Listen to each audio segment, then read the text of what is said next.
All right, what's up? We got Sarah Kaufman, Jay Burke.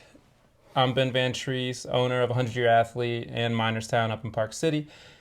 We wanted to talk a little bit about what's it look like for a recreational athlete to get ready for mountain bike season, to train in mountain bike season and still keep it fun. And so what we're talking about today is how can you train while keeping riding fun if you're not super interested in data tracking, power meter, that type of thing? Sarah, go ahead, introduce yourself. I'm Sarah Kaufman. I own K Cycling Coaching. I've partnered with the Point to Point. I coach a number of racers for Point to Point. I have raced under a pro contract from 2012 to 2021. Now I still race here and there. I did Point to Point last year after not having done it for 9 years. But yeah, I'm excited to talk about what it takes to get through an event like that and similar events. I love it. And then Jay Burke, point to point race director, former or current? Former race director. Yeah. Congratulations. Now just known as founder. Sick. I'm helping for another year after this year. So, and I'm here. I mean, I've been working out with Ben in the 100-year athlete program for, gosh, as long as you've been here. Like 7 years then. Yeah. Yeah.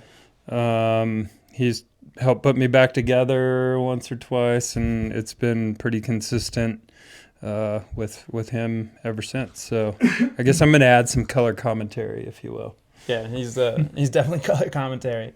Okay, starting out, we want to define what are we talking about, and the main thing that we're talking about is overall training approach to your mountain bike season, and we want to move through off season to preseason to in season to postseason. So we're gonna bookend it, and this is more geared towards athletes whose bike gets dusty over the winter in Utah. So let's say Utah specific, and you're not pedaling all winter. If you're pedaling all winter, the advice that we give is probably not going to actually it's not going to be on point for what you should be doing. So you're a multi-sport athlete, you're still active in the winter, maybe you're touring, maybe you're Nordic racing, maybe you're just doing a bunch of downhill.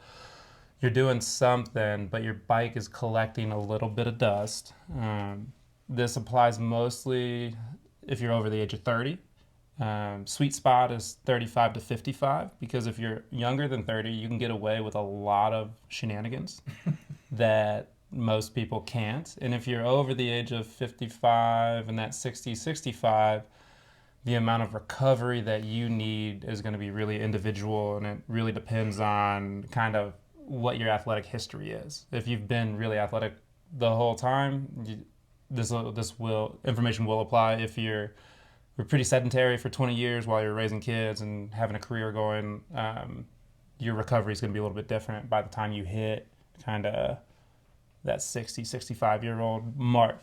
And then the two types of events that we're going to gear the conversation towards is if you're doing any of the midweek series, some of those midweek cross-country races, enduro races, that type of thing, and then throw in the point-to-point as well. And what's the difference between those shorter races and those really long endurance races?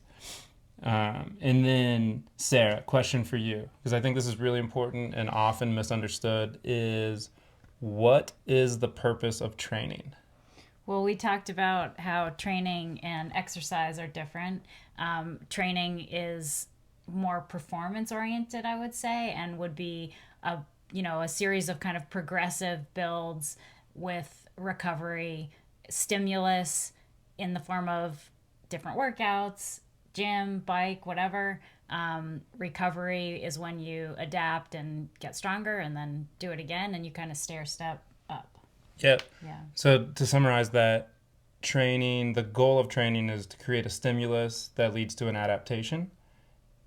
And as you said, training is the stimulus. Adaptation occurs with the appropriate amount of recovery, not too much, not too little. There's ways to test that we'll get into. And then if you try to prioritize exercise alongside of training, you will do a bad job of training. If your training can be your exercise and you learn how to rest and recover appropriately, your training will go much better. I say that because the majority of people that I work with in the gym don't understand the recovery side of training. A lot of people understand I need to work, but they don't understand I need to recover. And then how strong should the stimulus be? And that's kind of where the magic happens. Yeah, and I just had a conversation with someone about this because he just likes training, exercising in all the forms all the time. And he says, I understand I'm compromising on performance here, but this is what I like to do. So that can also be a choice. You just have to be clear on what you're doing and what the goal is. Yeah, if your goal is I just want to get kind of tired every day and I don't care how much Yeah. better I get or how prepared I am on race day, yeah, like you're not wrong. Right. It's just like, what's your goal? Yeah.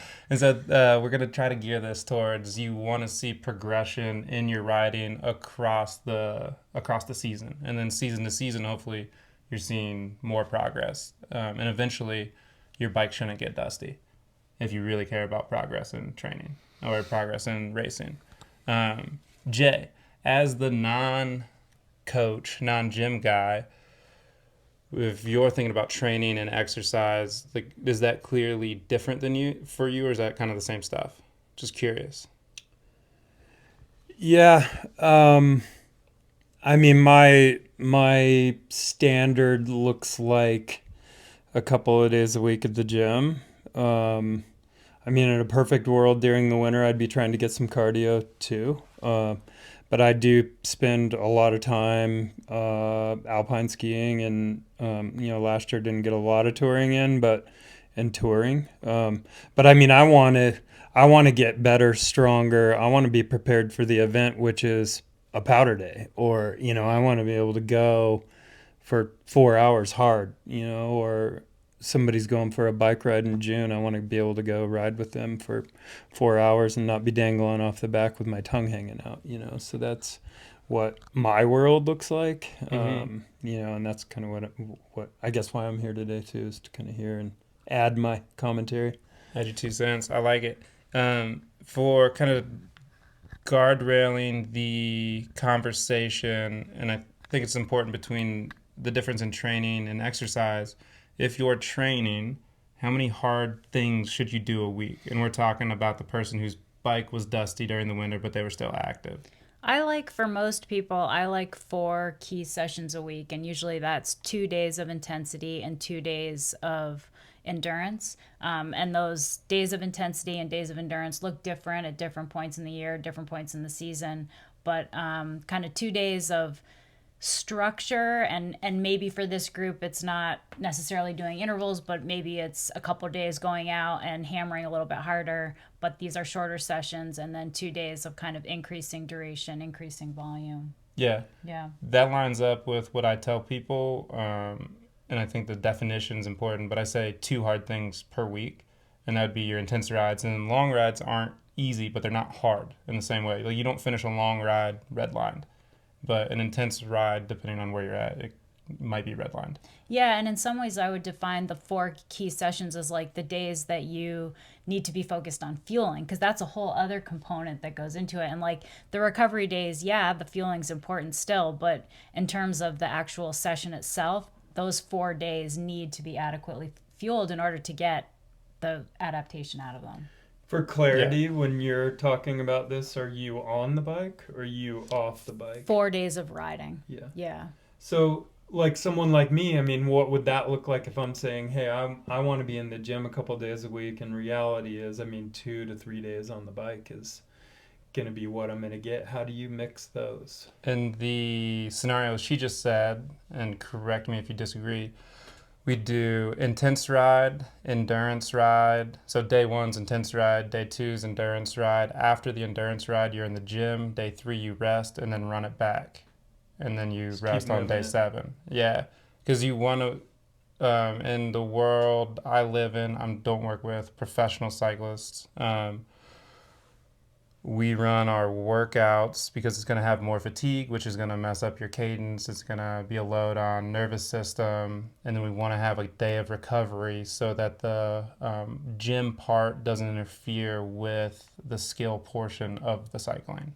Yeah. And I would say for someone like you, Jay, if you're getting on the bike 2 to 3 times, then maybe some of that endurance component is getting made up in the gym. Like, for example, for myself, I kind of do typically do 4 key sessions on the bike a week, but I'm not doing anything aerobic in the gym. It's all just strength work. Whereas, I mean, I don't know if maybe you're getting some endurance work, some high heart rate work in the gym. So with our 100-year athlete program on Wednesdays, we throw it in there because, as we'll talk about when we get deeper into the base training, we see a lot of people do no intensity work on the bike. So we do 2 good lifts Monday, Tuesday, and then we do joint health and like some VO2 max intervals on, it's not a bike, it's an echo bike.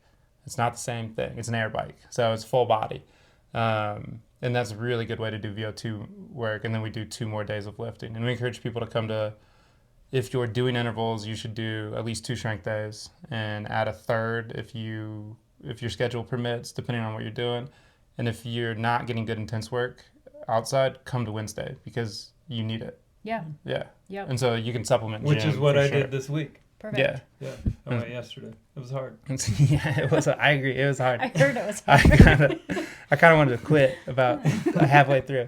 Okay, so let's start and kind of go phase by phase in the season. We got 4 primary phases, but if we start with off season, and if you are that recreational athlete who's coming out of some snow sport in the state of Utah or Colorado, whatever, we're going to call the start of off season kind of somewhere in March, definitely by April. And in that off season, in the gym, what you should be focused on is hypertrophy with a little bit of strength and then some joint health. So a lot of people at the end of snow season, something hurts, whether it's the knee, their hip, their back, whatever. So we want to clean that up before we get into the heart of cycling season. Endurance athletes, you want to focus on hypertrophy. So that's building tissue for like 4 to 6 weeks, twice a year, kind of bookending your primary season. And what I mean by hypertrophy is we're trying to add tissue. So that's, you're going to be in a longer duration lift. So anywhere from like 10 reps to 20 reps. And oftentimes it's going to be isometric because you want to put more tissue on your tendons and ligaments, so ACL, MCL, all that type of stuff. You want to put a little bit more tissue in the muscles because all that runs through the joint. And as the season goes on and your endurance kicks up for a cyclist, you're going to lose tissue. And as you lose tissue, you're losing all the tissue. You're losing fat mass, you're losing muscle mass, you're losing fascial tissue, you're losing tendon tissue, ligamentous tissue, and it's just getting a little bit thinner. And as I you was hoping you were talking about this tissue. and you can lose some belly too.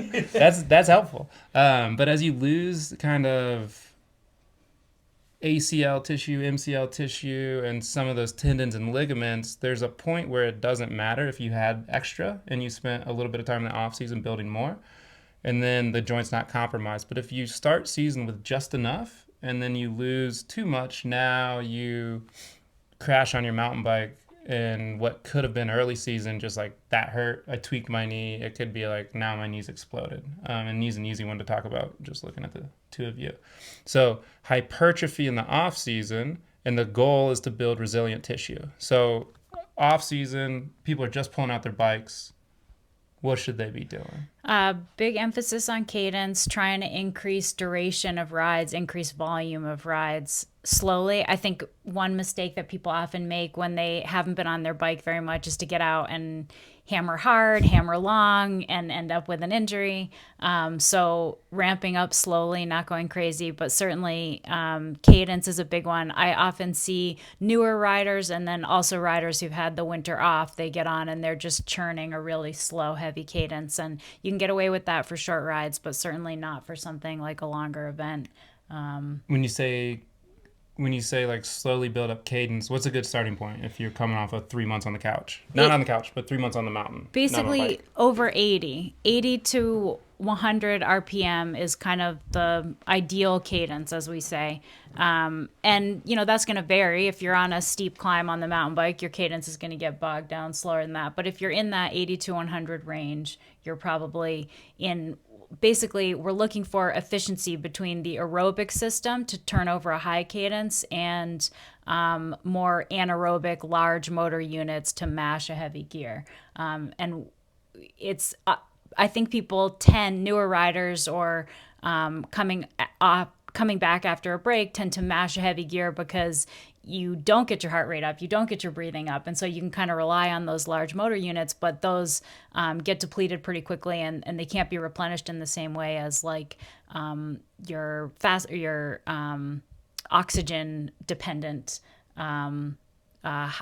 fast twitch muscle units. Yeah. Can I ask a question? So what does that look like? I mean, for those I think that are maybe listening, it's like, well, I don't have RPM set up on my bike and I'm not rolling a power tap, or I'm kind of old school. I just like to go off the heart rate. So I'm looking at a zone, maybe keeping my heart rate here, which to keep it there, I have to be at a higher cadence. Yeah. I mean, short of counting, like, yeah. How are you? Honestly, that's one I haven't thought out? about, because we did talk about like, okay, not really using devices here, but cadence. It's a tough one. Yeah, I think you'd have to have a cadence meter, or you'd have to count, or you have enough experience to know. Yeah. But short of that, you kind of do have to have a device to.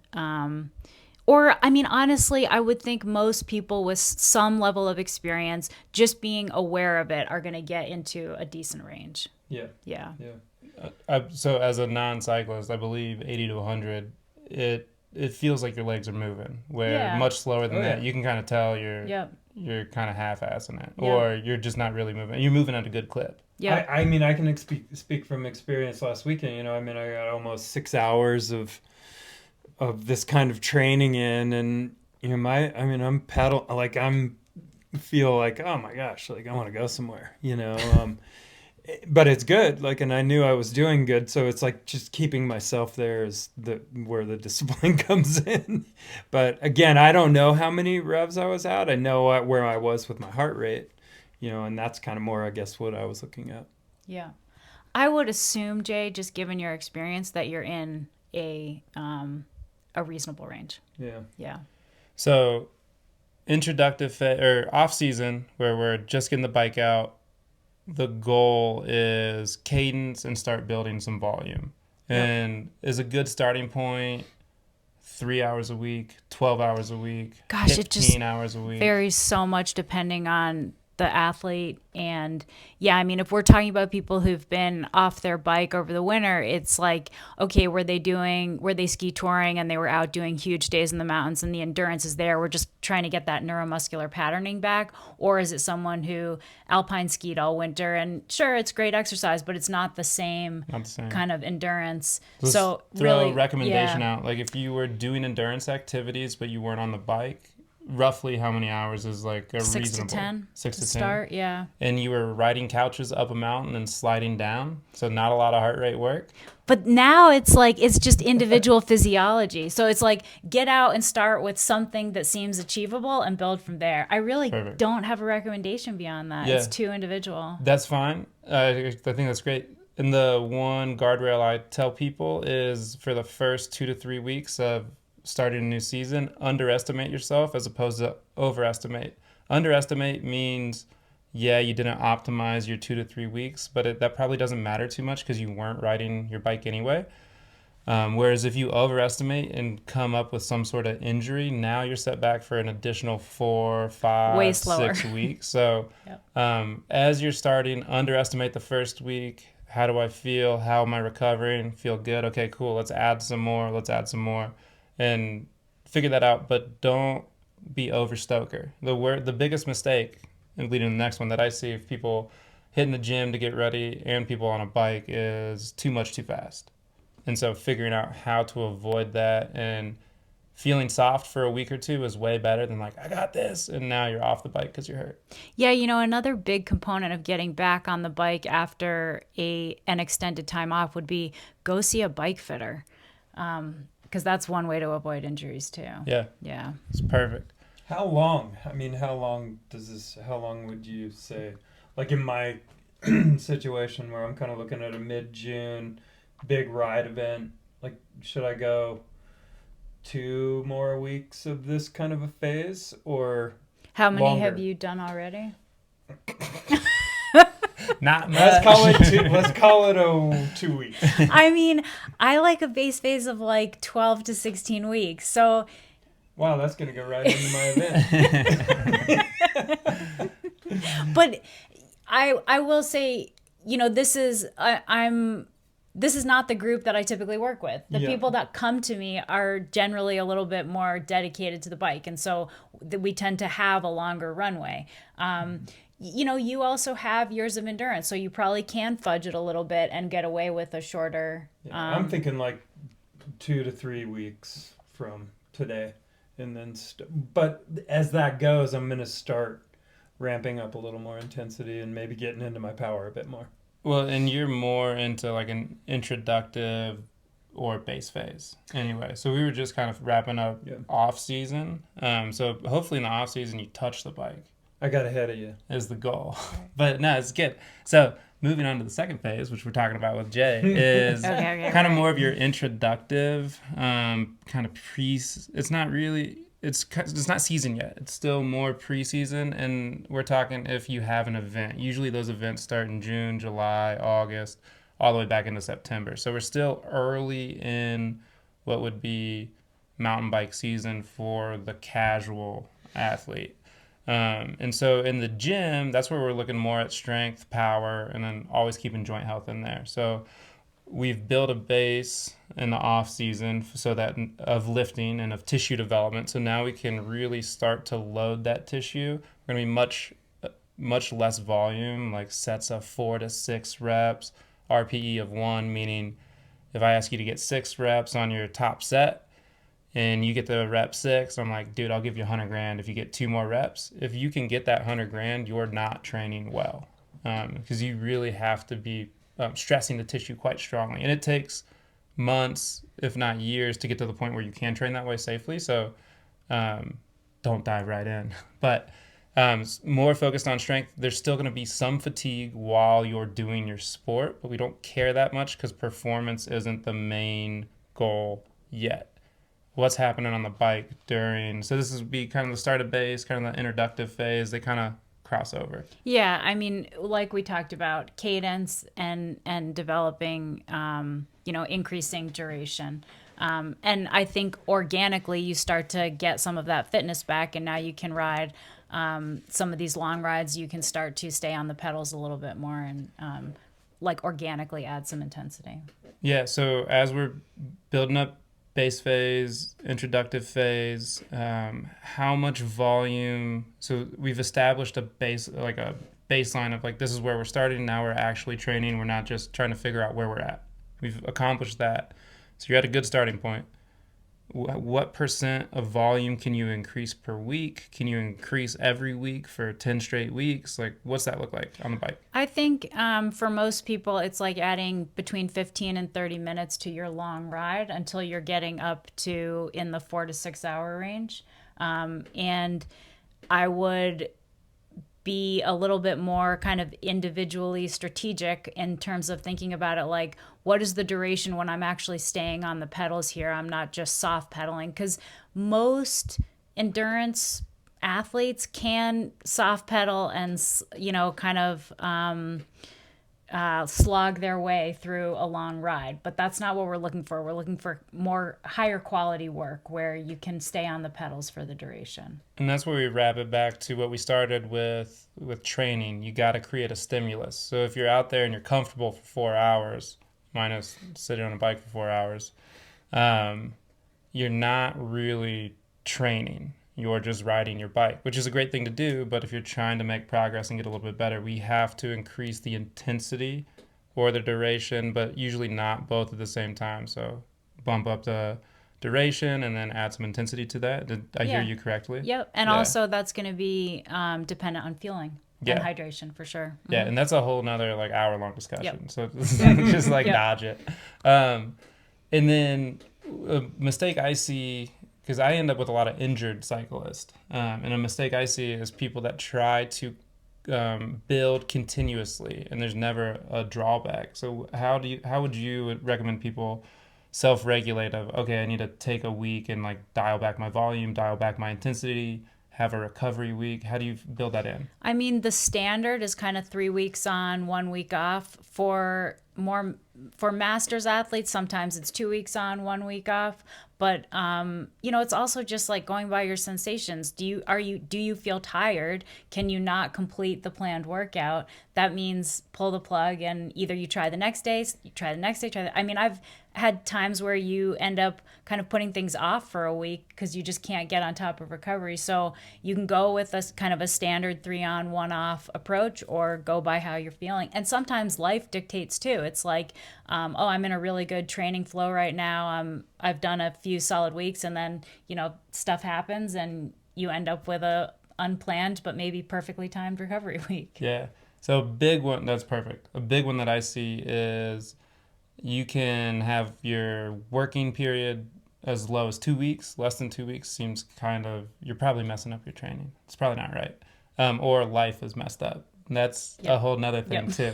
And if that's you, call somebody.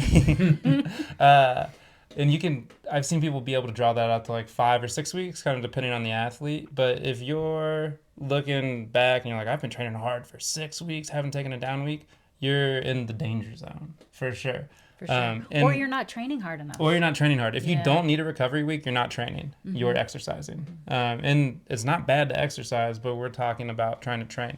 So that's why I have this here. It's a grip dynamometer. If you were to do a warm-up, and that's one thing I wanted to shout, is if you end up with pain on the bike, whether it's back, neck, shoulders, knees, hips, like literally anywhere, a soft pedal is not a solid warm-up for the body to be prepared for a longer cycling event. There's a lot of studies that show there was no difference between control groups and soft pedals. But a movement-based warm-up off your bike for 5 to 10 minutes that gets your temperature up and moves joints through a full range of motion will set you up for a much better ride. That's been defined. And then after you do that floor warm-up, you squeeze the dynamometer as hard as you can on both hands.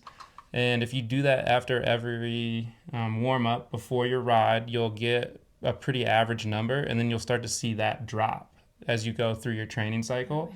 And if that drops more than 5%, that's a warning. And if it's 2 days more than 5%, or if you see something 10%, you're done. And you're taking a week of recovery. And this costs $25. So that's wild. Very, very handy tool, and very easy to track. Just put it in a spreadsheet, whatever. Put it in a notebook. So if you're not sure how to gauge for when do you need to take a down week, grip strength will tell you. And that's across sports. That's crazy. That's also similar ways to evaluate just in sprint power, because you lose that neuromuscular drive to snap. Yeah. Yeah. And if you're training at a 10% deficit in grip strength, you're training at a significant deficit in like what you can do on the bike, and now you're not getting quality out of your training. So go read a book. I don't know. Do something actually recover. So that's kind of like our introductive phase, base phase. What's the biggest mistake that you see as people are kind of building up early? Did I? You were up a little bit for the zone 2. I really want to talk about this because you got a little spicy when you were getting ready for it. Well, no, it was Is it here? down, I think. I was talking about how Zone 2 is really having a moment. It's really popular right now, and I think because I sent a text that said I was riding in Zone 2. I'm not coming at you today. I think this is, sometimes it allows people want to go out and ride all day, and you can go out and do that, But I think you will get a higher quality of workout if you shorten your ride a little bit, you stay a little bit more on the pedals. But I also see it with people who are just tired and they just want to be able to go out. And it's like, well, I can ride in zone 2 on tired legs, but you'd be better off to get some proper recovery and have a little, ride a little bit harder. Yeah. Yeah. I see that often. I just had a guy come into the gym who fly fishes 7 days a week, snowboards 7 days a week, mountain bike 7 days a week, doesn't matter. And he's got a lot of joint issues, which is not surprising because he's been in a hole of fatigue for quite a while. And so I had to have that conversation with him. Like, you have to have 2 rest days in a 7-day period. Is there anything magical about a 7-day period? Yes. It's the way society works. That's what's magical about it. I have professional World Cup Olympic athletes that we run on 3-day cycles. We run on 5-day cycles. Some of them we run on a 9-day cycle. But their world is not real in the same way of they don't have a job. Like, that is their job. They don't have family obligations. Their obligation is, I want to win the Olympics. So having us in a 7-day period, I believe the majority of people that we're talking to, that 35 to 55, have a wife, have a job, have responsibilities. You need 2 full rest days per week if you want to optimize your training and your performance. Some people think 1 is fine. I would hedge towards 2. But the other thing I would say about zone 2, and this is a little advice based on what we were talking about, Jay, is that I would go less by heart rate and more by vibes, because your heart rate's just affected by so many other variables that when you kind of become pinned to that and now you're trying to stay below this number, you can, kind of cap yourself a little bit.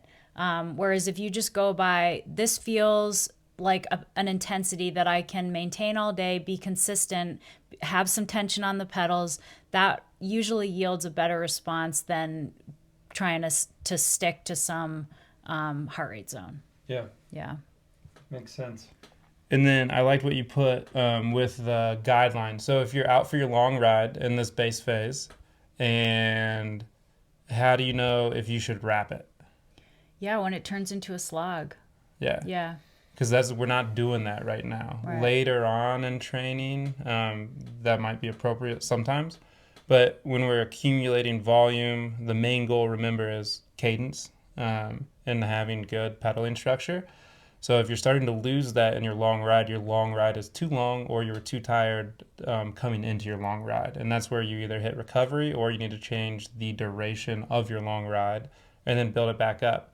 But once you stop performing well in a skill-based event, which cycling is, you're no longer effectively training for an adaptation. You're digging a hole that's going to make it harder for you to recover. So the quality of the training is more important than the quantity of the training. Definitely. And Jay is an example of that. It does also come back to this separate hour-long discussion that often the ride turns into a slog because you're behind on fueling or hydration. So I just have to throw it in there because it's a big part of it. Yeah, that one's huge. And we can't talk for 4 hours today. So we kind of moved through like that preseason into the start of season. So like you should be wrapping up your base phase if your bike was dusty sometime in the month of June, and then we need to start adding some intensity and some more structure to your rides and to what you're doing in the gym, so that you have at least like 8 to 10 weeks, ideally, maybe not for Jay, to get ready for whatever your event is. So if you push base phase out too far, you're gonna not have enough time at a higher intensity of like really making progress. Anything to add to that? Yeah, I would just say you can add some intensity in base phase. This is like, I think it's a bit of later or anytime. Kind of mid to later. Okay. But also it depends upon the athlete. I mean, I have people that do intensity through all of the base phase. So it depends. It depends on where you're coming from. Yeah. But yeah, for this group that's been primarily off the bike, maybe it's the second half of the base phase. I mean, I think I'm like from where I am today, like I started riding. I went to Sea Otter early April, rode a little bit. Been riding now again, like going to right up until the 1st of June, but here in maybe another week or two, I might start like, pushing a little bit on the uphills and Yeah. getting after it a little bit. Yep. What is that? I mean, to Ben's point, then after that, like as I'm going towards an event that isn't like necessarily a pound it hard race in mid to late June, like do I start ramping in some intervals or what am I sprinkling on there? Yeah, if intervals are fun for you, I would No. then it's like find a climb that you enjoy doing. So you can kind of wrap this up any way that you like, but the goal with that type of intensity during the base phase or even getting into build phase would be like longer intervals. So maybe you start with 3x10, then it's 4x10, 3x15, just increasing the duration that you're spending at this intensity and the 15 intensity. minutes. Yeah. Even 20, 3x20, 2x30, like making those intervals as long as you can. We're looking for time under tension here, and specifically that like within that block. So the total time within the workout, but also Total time at intensity. but also each interval should be getting longer. That Got it. I'm missing the word, but yeah. Yeah. So I like that what you said earlier. Let's go off vibe. What should the vibe be on those intervals? Somewhere between like a 6 and an 8 out of 10. Cool. Kind of tempo to even threshold, but I like to call it sub threshold. It's that hard pace that you can do for a long time.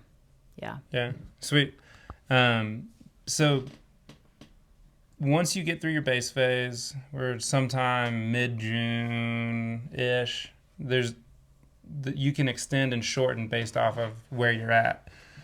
Then you're into more of special training. So the goal here in the gym is to keep strength and stay healthy.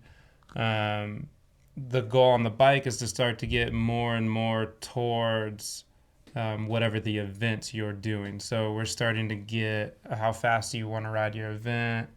How do you want to be feeling when you ride your event? How long is your event going to take? And special training is starting to get closer to that type of thing.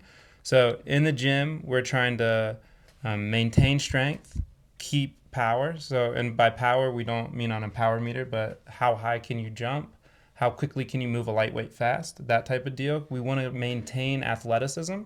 What we see for endurance athletes is endurance athletes lose athleticism in the season because you're so pinned on your bike and you're just in this position and your legs are doing this little thing. And there's some of this going on, but it's pretty much just here with your legs going like this. So you lose the ability to jump, the ability to rotate, the ability to move side to side well, and that's where you're priming yourself for some overuse injuries. So we want to work on athletic attributes that you're not getting on the bike, but in a manner that doesn't create fatigue to take away from the important part, which is what you're doing on your bike. So we're finished with base phase. We're starting to ramp up. What's that look like? Yeah, you're going to keep some of those long intervals, continue to grow the duration of that, but now you're going to add in some like VO2 max training. And basically the way to think about this is in cycling, we have this number, functional threshold power. It's really your fitness is wholly dependent on this number. And this number is basically capped by your VO2 max. So your functional threshold power, FTP, is usually somewhere between 75 and 85% of your VO2 max, your maximal oxygen uptake. And so you get to this point where all this base training, all these long intervals, you've now increased your FTP probably to the 85%, the highest percent that it's going to be of your VO2 max. So now the only way to continue building aerobic fitness is to raise the ceiling, and we're going to do that with VO2 max intervals. So that's like 2 to 5 minutes. Sometimes we might work longer, 6 to 8 to 12 minutes, super threshold. But basically you want to be at that point where you are gasping for air, where it feels like your heart rate is really running away. That's the stimulus we're looking for. That's how you're going to raise your VO2 max in order to create the space to raise your FTP. Yeah. So how much oxygen can your body take in and use based off of how you're breathing? And VO2 max, you said 2 to 4 minutes, sometimes a little bit longer, but it's going to be shorter, punchier than what we were doing in base, and it's going to suck way harder. Super hard. So, and some extra recovery has to be factored in because this is really high stress work. extra recovery in between the intervals. Are you Both. doing reps and sets of the intervals? What does that look like? Just Yeah, man, it depends. But I would say take as much recovery as you need between these intervals. I don't usually like to stick to a specific time. As long as you need, as long as you don't lose your warm up. yeah. And then also, you're definitely not doing these back to back. You probably need 2, 3, even 4 days, depending on the athlete, between these sessions. Yeah, and the biggest mistake I see with people, this would fall into contrast training in the gym world. So your highs need to be really high and your lows need to be really low in terms of effort. Where I see people mess this up when we're doing VO2 max work in the gym is they don't go that hard during the work interval, and then they're going way too hard during the rest interval. So it should be I'm dying to now I'm just moving the pedals. Maybe do people get off the bike? Not usually. You want to stay on the bike, but, right? But yeah, super easy. Like Yeah. you should be able to nasal breathe. Yeah. Yeah. And so you're letting that heart rate come all the way back down. And if you're like, I want to keep my heart rate up, we're not doing that. We did that in base phase with our 30-minute intervals. That's where you're keeping your heart rate up. What you're doing now is raising your VO2 max so that you can keep a higher output and a higher effort for a much longer period of time, but you won't get your FTP up if you don't get your VO2 up, and you won't get your VO2 up without a really hard effort and then a really good recovery. And most people that I see on the Park City side in the gym is they mess up the recovery. They want to keep their heart rate up. We need your heart rate to come back down so we can try hard again. Yeah. Just because it feels hard doesn't mean you're working hard relative to how hard you could be working. Yeah. You have to be fresh to go hard. That's my rant. It drives me nuts. Go hard when you're going hard and go easy when you're going easy. Yeah. But like that in between spot, now you're exercising. And the it's recovery not- days too, between the intervals, but also the recovery days. I see people go way too hard on their recovery days. Recovery days should not be about training. It's just about getting out and getting some blood flow. There's no fatigue being added on How those long? days. I like less than 60 minutes. I usually do 45. I mean, even a strenuous walk or something. I mean, there are Sure. those, Yeah. Get off the bike. Yeah, Sure. just allow yourself to recover. And then in the gym, we said maintain strength, power, athleticism, but low volume. So we might do 3 sets of 3 working, and 1 is 3 reps in reserve, 2 is 2 reps in reserve, and the last one's 1 rep in reserve. So pretty hard on that last set. Lighter weights moving faster. Super heavy weights. Move faster. No. Heavy weights, try to move fast, but very low volume. So you're only doing not like 6 to 9 reps of a squat at a working load. Like you do have to warm up, especially if you're strong. The more athletic you are, the stronger you are, the more important it is to warm up before you strength train.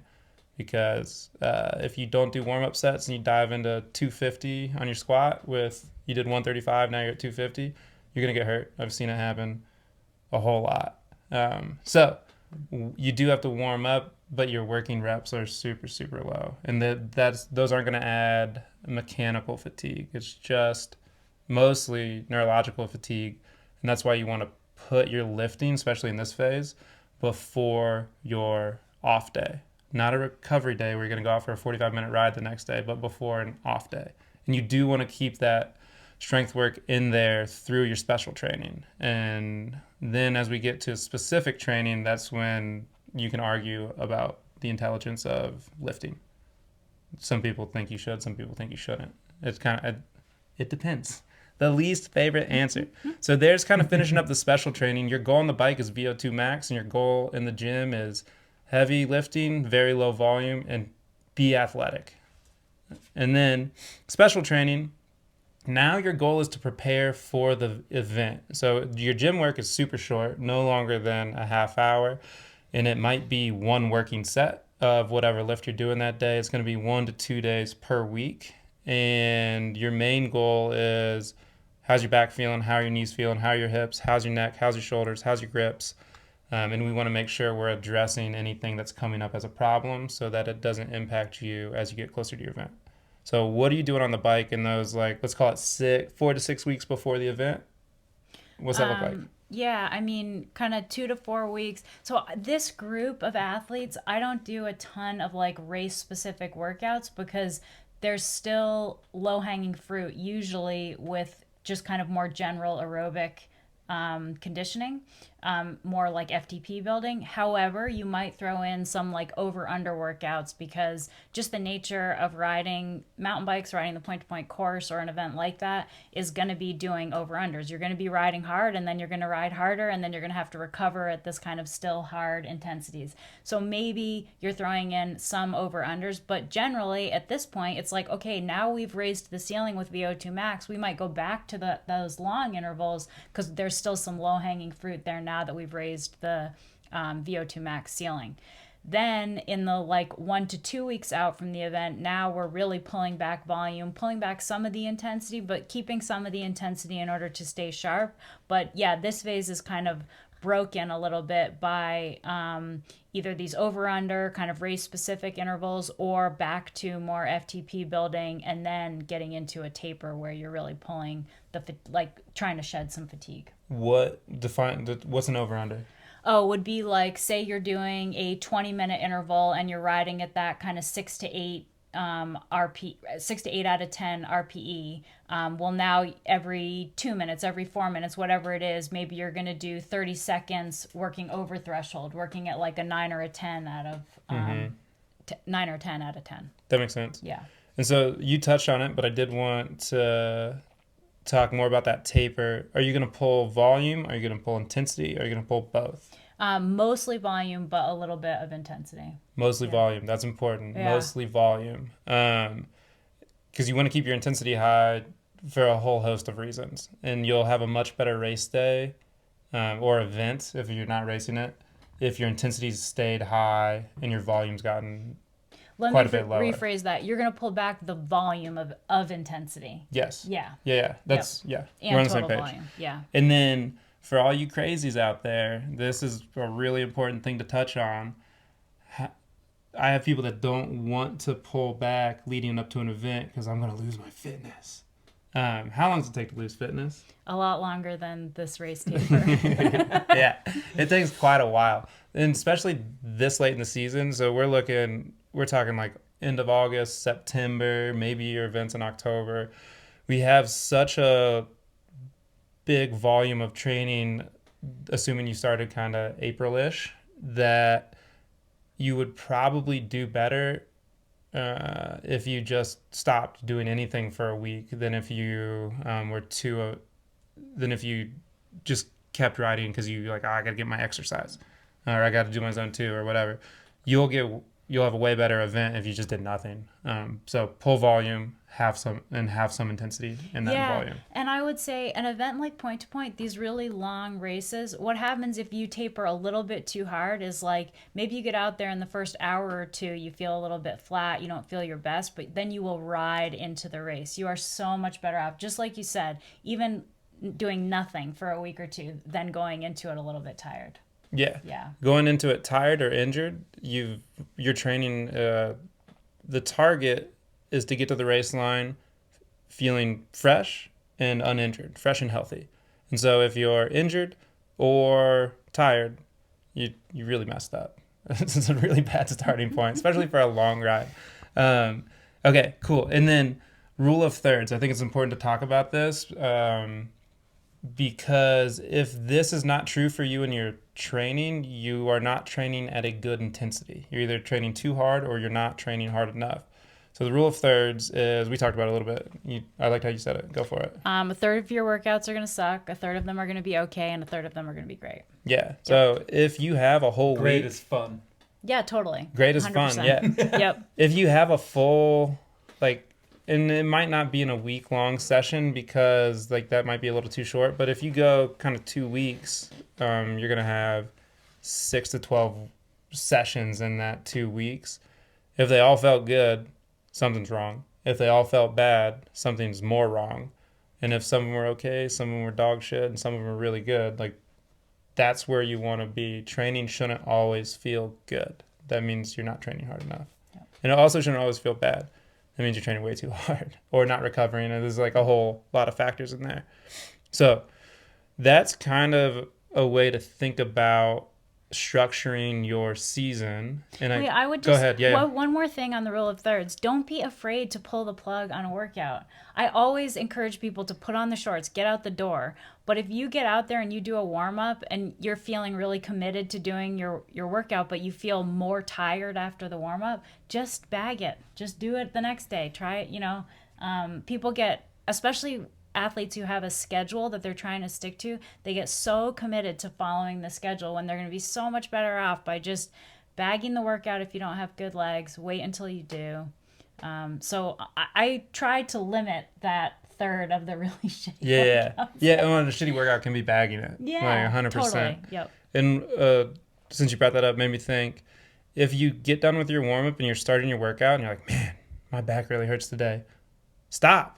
Because if you stop, you'll be fine tomorrow if it's like just creeping on. If you don't stop and you do your 4-hour ride with some 30-minute intervals in there with intensity, your back's going to be jacked. So now, instead of missing one workout and then going back tomorrow and your body's kind of sorted itself out, you've really blown it up and now your nervous system's all crazy. And now you've got to convince your body that you're not hurt. And that takes a week to 2 weeks. And so you're going to have a week or two of bad rides, and you're probably not going to take enough time off to let the body calm down. And then you're going to be dealing with this thing for the rest of the season until we get back onto snow. So don't do that. So same thing. If you get more tired after the warm-up, that's not good. If you hurt and it's an unusual hurt, stop. And that's part of your shitty workouts. Mm-hmm. Yeah. Jay, anything to wrap this up? Yeah, maybe you could reiterate a little bit for those of us not like really going off of a program, so to say. Like as you start to get into these interval phases, like what does that look like times per week? I mean, you can use me as an example. 2 days a week, sometimes 3 in the gym, doing the prescribed workout that Ben puts out. And then, those days on the bike, how many of those have that interval component to it? Like in both phases, like once I'm really getting prep for the race, but even like after I kind of work through this base part, like how often is it? Once a week? If you were talking about kind of 3 days on the bike, then I would say 1 interval session and 2 longer rides, and then work it with your schedule. If you have time for 2 shorter rides, make those 2 interval sessions and then 1 longer ride, so it can be a little bit flexible that way. But I mean, earlier season, the emphasis is going to be on the volume. So if you can do 2 of those rides to be longer and 1 kind of shorter, higher intensity. And then as you get deeper into the season now, maybe it's emphasis a little bit more on those shorter interval days. Intensity and then maybe 1 longer ride a week. Mm-hmm. Yeah. I mean, I think it's important. Like we started this conversation, or the foundation of what this conversation was going to be around by, those riders that maybe aren't working off of here's my planned schedule, and I just think it's important to have kind of the vision. You've got a little bit of framework. I'm out there to have fun. I want to ride my bike too, but I also can be a little bit competitive. So like, I mean, it is fun to have that fitness to lean into too. Like I don't always just want to go out and ride, just long, steady distance all the time, So I think this has been really, really informative, and hopefully that kind of an athlete, that kind of a person, that's playing often can get something out of this. Yeah, and then what to do if you need some help for the gym side of training around mountain bike season. We have programs built for that. We build custom programs out. That's 100yearathlete.com. And then if you do want to make a lot of progress, it's really important to have a coach, because how many thousands of hours have you spent coaching people, riding yourself? I've spent thousands of hours working with various athletes, from World Cup champions all the way to grandma. You've got the same thing going on. So if you have people that we've seen all of the issues that come up, we've seen the pitfalls, we can help you based off of your personality, off of your athletic background, off your training history.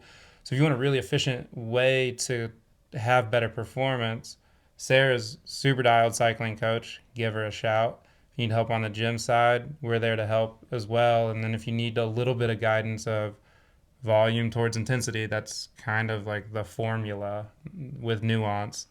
That's something a good coach can help you with. Anything to add to that? Yeah, I would just say I have pre-written plans specifically for the point-to-point. I have power-based, I have RPE-based, finish, goal to finish it, goal to PR it, and I'm also taking new athletes. So there we go. So give Sarah a shout. Give us a shout. We'll be happy to help you out.